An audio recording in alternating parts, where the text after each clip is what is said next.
देखिए, आज मैं एक बड़े डिफरेंट टॉपिक पे बात करने लगा हूँ। उसको आम तौर पे हम रिकग्नाइज़ नहीं कर पाते और बाद में फिर उसकी कॉम्प्लिकेशंस आ जाती हैं। आपने ये तो सुना होगा कि फ्रोज़न शोल्डर, यानी एक कंधा बाजू का जुड़ जाता है, पूरा खुलता नहीं है। तो अगर ये कैफियत हो तो हम इसे फ्रोज़न शोल्डर कहते हैं। फ्रोज़न शोल्डर आम तौर पे एक ही कंधे में बेक वक्त होता है। बहुत रेयर होता है कि ये दोनों कंधों में हो। लेकिन इससे एक मिलती जुलती कंडीशन होती है जिसको पोलीमाइल्जिया रोमैटिका कहते हैं। इसके अंदर आपके दोनों कंधे जो हैं वो पेनफुल भी हो जाते हैं और एक किस्म के जैम भी हो जाते हैं। पूरी मूवमेंट भी आपसे नहीं हो पाती और इसके साथ साथ आपकी गर्दन भी स्टिफ हो सकती है। कुछ लोगों में बाजू भी और कुछ लोगों में हिप्स भी। और ये डेवलप भी कुछ दिनों के अंदर हो जाता है। मिसाल के तौर पे आप बिल्कुल ठीक ठाक हैं और 5, 6, 8 दिन के अंदर आपको लगा कि मेरे कंधे स्टिफ होना शुरू हो गए हैं, पूरी मूवमेंट नहीं हो रही, कमीज़ पहनते हुए प्रॉब्लम हो रही है, बाजुओं को ऊपर ले जाने में प्रॉब्लम हो रही है।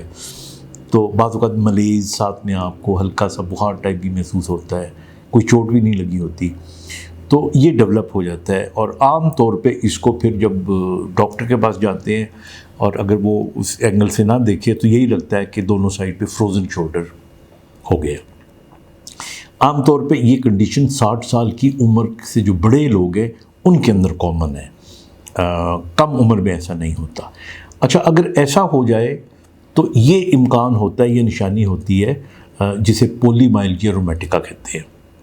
और पोलीमाइल्जिया रोमैटिका के अंदर एक तो रिस्ट्रिक्शन ऑफ मूवमेंट हो गई जो मैंने बता दिया, और इसके साथ हल्का सा फीवर भी हो सकता है। और इसको एक तो क्लिनिकली डायग्नोज करते हैं और दूसरा डायग्नोज करने का तरीका ये होता है कि इसके अंदर ब्लड का आम सा एक टेस्ट होता है, ESR। वो ESR करवाना चाहिए और ESR करवाने से पता लग जाता है। आम तौर पे ये काफ़ी हाई होता है ESR, तो ये एक इसका टेस्ट करवाते हैं जो बहुत ज़रूरी होता है। अच्छा, अब हम इसके बारे में परेशान क्यों हैं?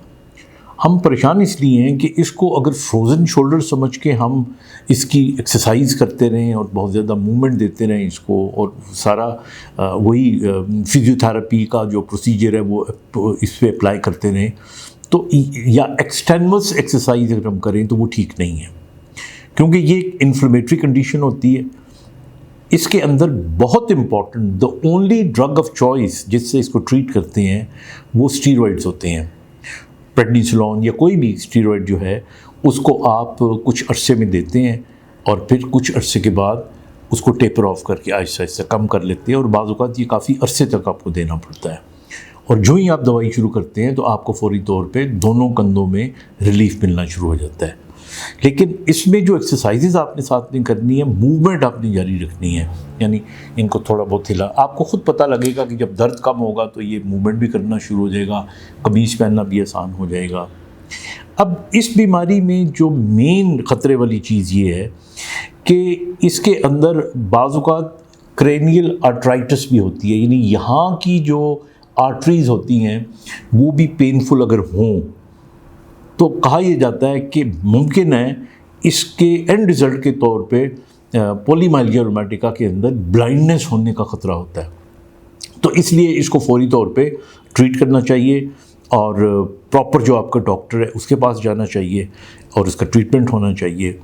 और अगर ये ट्रीटमेंट वक्त पे नहीं होता तो this can lead to blindness, और भी इसके कॉन्सिक्वेंसेस हो सकते हैं, लेकिन जो मोटी मोटी बातें हैं वो ये हैं। तो इसलिए जो बॉटम लाइन है आज के इस पूरे क्लिप की वो ये है कि अगर किसी को बायलैटरल यानी दोनों साइडों पे ये शक पड़े कि फ्रोज़न शोल्डर हो रहा है तो अपने ब्लड का टेस्ट ESR करवा के इसको कंफर्म कर सकते हैं और इसका फिर प्रॉपर ट्रीटमेंट करना चाहिए।